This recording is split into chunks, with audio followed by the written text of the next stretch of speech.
Well, folks, welcome back to part 2 of Shop Talk. Once again, we're here with Bubba Harvey, and man, we have been talking about some old times. Back when. Going way back when. But in your third year of racing, this is when you actually come up with the number that you carry on your car now, the number 3. And I guess that represented or got started with it being your third year. Third year, third car, and we bought a Shaw car and chassis and brought it back and put it together, and we had a really good year that year. We learned every year we progressed and got better and better. It was a year that my mom, asked my dad to step down from racing to put all our efforts towards me. Mm-hmm. Something that I didn't realize actually until we got to talk a little bit was that in the early part of your career, Bubba, you did pretty much just race late models. I've always raced a sportsman type late model. I never was in it modified or street stock. And, got to hand to the guys that start out in street stocks because there is a lot of work, to drive those. I've been very fortunate to start out in late models. Mm-hmm. Compared to the rest of the guys. Well, you were also saying that you thought, since we're on this subject, that street stocks are tougher to build, harder to maintain? A lot tougher to build. You got to spend a lot more time with, any type of dirt car than you do an asphalt type car at all. And, give them a lot of credit to try to come up with different ways to get past the rules. Yeah. That's racing. Yeah. Okay, and I think you corrected me, 1987? 1985. 1985, and I'm sure for a good reason that you decide to go down south to New Samantha Beach. New Smyrna Beach, Florida, to South Hards Driving School. Actually, it was my dad's idea. He thought it was a good time to do it. We were changing cars again. We were going to a 4-bar type car, mm-hmm. So we wanted to learn a little bit more about that. And the time we had Larry Moore as a driving instructor, which not the local newscaster. Not the local newscaster, but back in Ohio is a very accomplished late model racer. Uh-huh. And ran for many years and got to learn a lot from them and that experience. Just to try to be smooth. Right. I was going to say that was part of the question that I wanted to ask you. What do you think that you brought back from that driving school that maybe at the time as well as now was really beneficial as far as you as a driver? It's mainly learning about the 4-link suspension at the time because back then it was all new to everybody, and learned a lot about it and what angles to set it at and by moving what bar where what it would change. I see.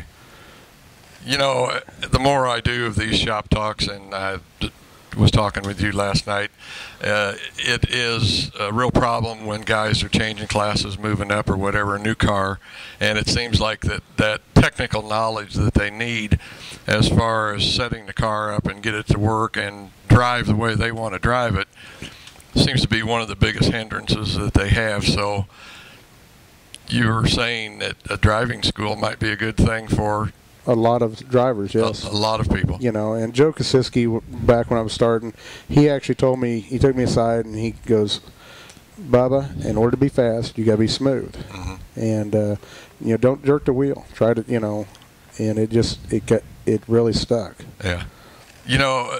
Not to change the subject, but somebody just popped into my mind that I was really impressed with this year in the street stocks was the points champion, and I'm having brain fade right now. Brett Heater. Brett Heater, thank you, of how smooth Brett has been, I think, through this last year. I've just continually seen him improve and become smooth like what you're talking about. Yeah, I didn't get to watch much of the street stock races or watch Brett very much, but he did a fabulous job to win it for all the people that are there every week that run fast on it. Okay. 1987, 88, you're still running dirt late models, mostly at Lakeside, but you start to get into the NCRA, and I presume that this meant you started to do some traveling. Now, was that a pretty good step for you to take? I mean, was that another learning curve? Because you're not only just running at one track now, you're having to jump around and adjust to different tracks, different banking. Well, we actually started back in '85. My dad was always a firm believer is you're not going to get good by just running one track. So we actually traveled all up through 85 and 86. And 86 we won, I think we were 10th in the region. We got to go to Nashville when Joe Kosiski won the national championship. We finished second in points at I-70, and I think we were second or third at Lakeside. I try not to keep track of that because, you know, you're only as good as your last race, and, you know, knowing everything that I've done in the past, it's just, it doesn't really matter. Doesn't count next Friday, does it? No, it doesn't. So you just got to go on from there and do what you can. Right, and in 87, we strictly started running just strictly NCRA, and we were having we actually had 87, we were running NCRA and was coming back hitting some Lakeside stuff. And we finished, I think it was 7th in points in 87 NCRA, running with Moyer and everybody. And we was traveling to Houston. We was racing in Baton Rouge. Wow. So we got to do a lot of traveling, a lot of racing all over. Yeah, you really did get around, like I say.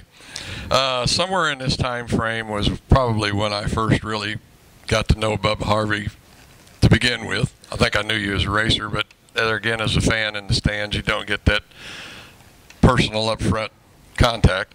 But you were an RC racer, which of course has been one of my passions over the years, and we used to race together over at Shawnee. And as I recall, you were a competitor in what we used to call the full body class. How did that go for you? Well, it was a fun time. And who got you started? Kenny King got me started. I would go up there and stop by and just hang out with him.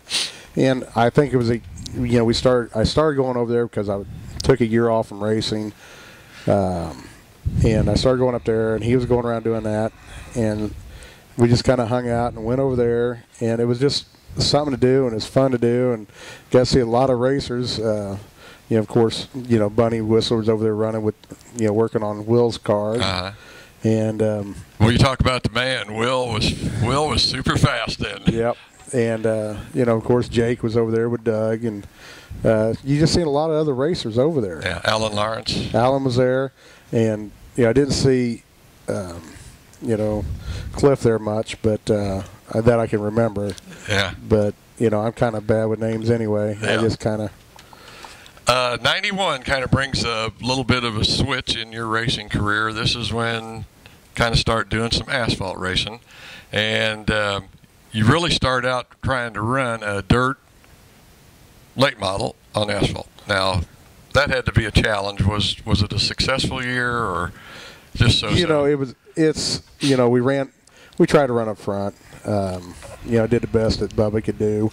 And that's all. Just try to have some fun, because this was all was about. Was my dad always wanted to have fun, and I seem to turn things into being more competitive. I don't like to lose at anything. Want to win at everything. But it turned out to be a very interesting year, and I know that after I got done with it, I sat there and said, maybe I really need to get an asphalt car to do this if I really want to try to do that. Yeah.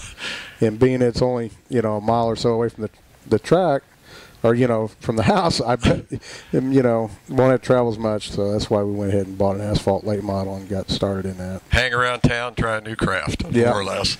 So 95, evidently, you must have had a different car, and you picked up on it pretty good, because that's the year that you win track championships at I-70 and Lakeside.